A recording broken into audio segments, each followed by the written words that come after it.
Je m'appelle Éric Rémy, je suis conseiller municipal à la ville de Boisbriand. Dans la vie de tous les jours, je suis aussi journaliste culturel, mais également un étudiant depuis peu.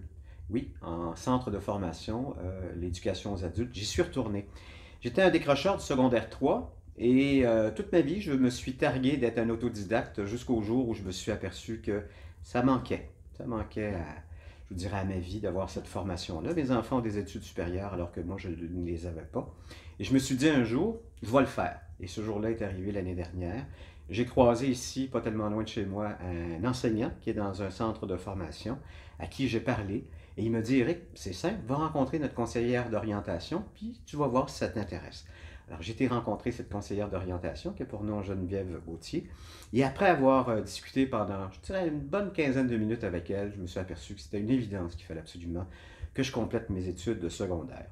Est-ce que c'est facile? Non, c'est pas facile. Quand on revient à l'école à l'âge que j'ai 61 ans, ce sont de vieux réflexes. Puis en plus, j'avais un rapport très, très négatif avec l'éducation, l'école en général.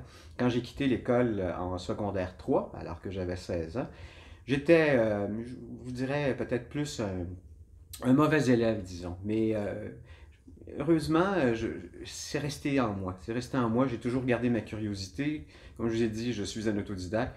Et c'est pas. Et je me disais qu'un jour, j'allais compléter ça. Pourquoi? Ça ne change rien dans ma vie, rendu là où je suis. Mais c'est une satisfaction personnelle. Moi, j'invite tous les gens qui regardent cette vidéo, qui ont peut-être mon âge, qui ont peut-être aussi le même parcours, qui ont quand même bien réussi, à peut-être songer à cette idée de retourner à l'école, ne serait-ce que quelques jours par semaine, pour peut-être compléter cette formation-là. Et aussi, en même temps, côtoyer des jeunes dans les centres de formation, ce sont surtout des jeunes de 16 à 24 ans, ils ont beaucoup à nous apprendre. Et ça pourrait peut-être vous permettre non seulement de vous familiariser avec la génération montante, celle qui va bientôt prendre notre place, mais également en même temps voir votre rapport avec, je vous dirais, la curiosité. Tu sais, c'est rare qu'on peut apprendre quelque chose de neuf quand on est rendu à un certain âge. Alors c'est le défi que moi je vous laisse. L'autre chose que je voulais vous dire, c'est la semaine de la persévérance scolaire du 17 au 21 février. C'est la 15e édition de cette semaine de la persévérance scolaire. Ça va à la fois de la petite enfance jusqu'à l'éducation aux adultes. Avec le PREL, on parle de 76 municipalités, 133 000 étudiants de 0 à 20 ans. C'est à vous de poser un geste pour justement aider la persévérance scolaire. Qu'est-ce qu'on fait?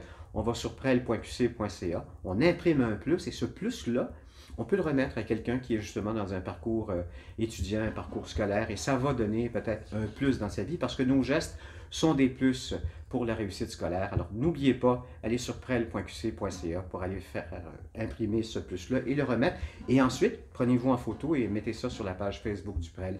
C'est une invitation que je vous lance. Et nous, Éric, on te remet au nom du Prel un peu. Excuse-moi si je t'ai coupé la Non, mais parole. quand j'ai vu le geste, j'ai fait du bon. Oui, ok. Et voilà, et tu Ok. as un plus au nom du Prel, un peu comme les petites cartes dans Tout le monde en parle. Oh. Voilà ton plus. C'est donc bien cute. C'est qui me donne ça, là? C'est l'équipe du Prel au complet. Mais voyons donc, attends. Ton implication, ton humilité, ton courage.